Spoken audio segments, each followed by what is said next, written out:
Okay, so there was a lot of information in this episode. I mean, oh my god. If you were not paying attention 1 second in this episode, you probably would have missed anything if you're an anime-only watcher, because I know for a fact I had to have my attention full straight on to the entire screen because I needed to pay attention.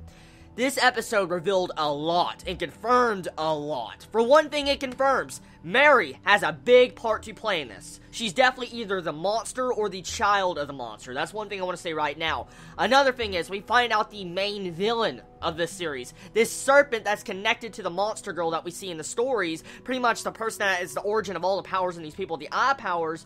Pretty much, there was a different will connected to her head, a different serpent, and pretty much it, like, forced the monster to make this other world by herself and live in isolation.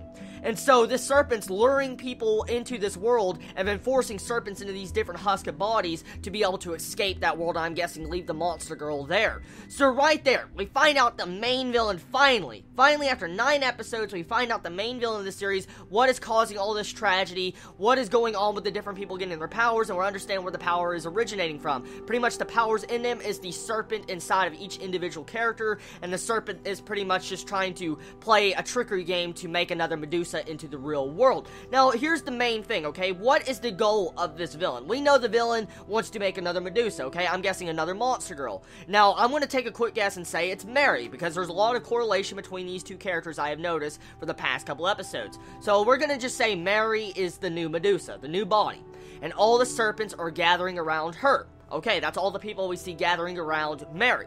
Here's the thing, though. Why does this serpent that had a will of its own, connected already to the original monster girl, the original Medusa, want to go to Mary, the new one? What's the reason? I'm guessing, does this new serpent want to take over Mary's mind, take over her body?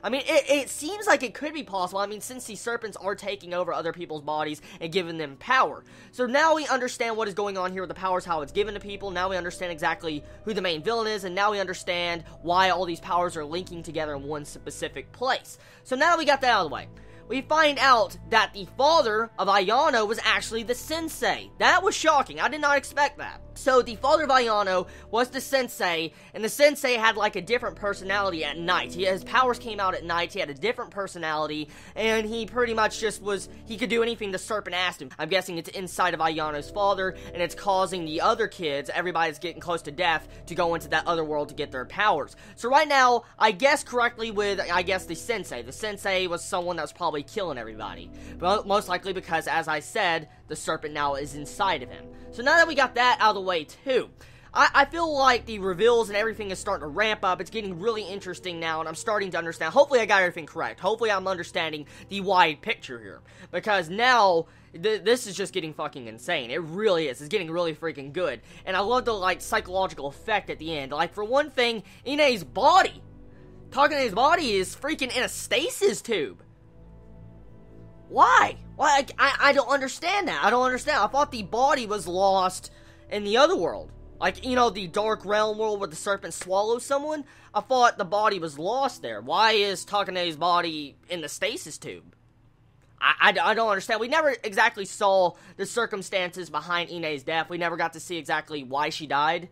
But, I mean, still, why is her body there when she's already has her powers? It just doesn't make a lot of sense right there. Okay, so besides that, okay, besides the ending, Shuya is just fucking evil. I'm getting some evil vibes from him. I really am. I mean, does anyone else that get those vibes like he's the villain? I mean, I know they're trying to point it as the sensei, most likely he's the main villain. But could it be that Shuya has the serpent inside of him?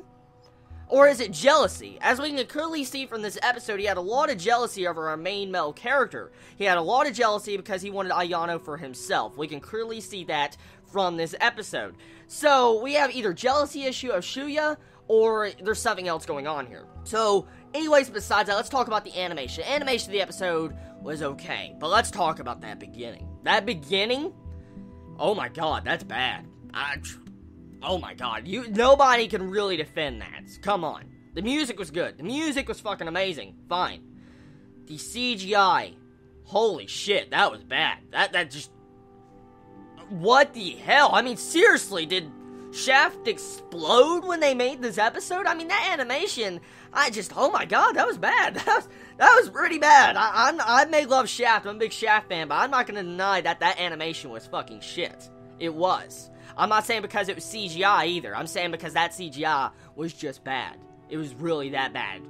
So, besides that entire factor of just, the CGI being bad, the episode all around was a good episode. It revealed a lot, and now I'm starting to get a wider picture of what is really going on. Hopefully, I am correct about these facts. I could be wrong, but hopefully I am. We'll have to see how everything reveals itself in the end of this series.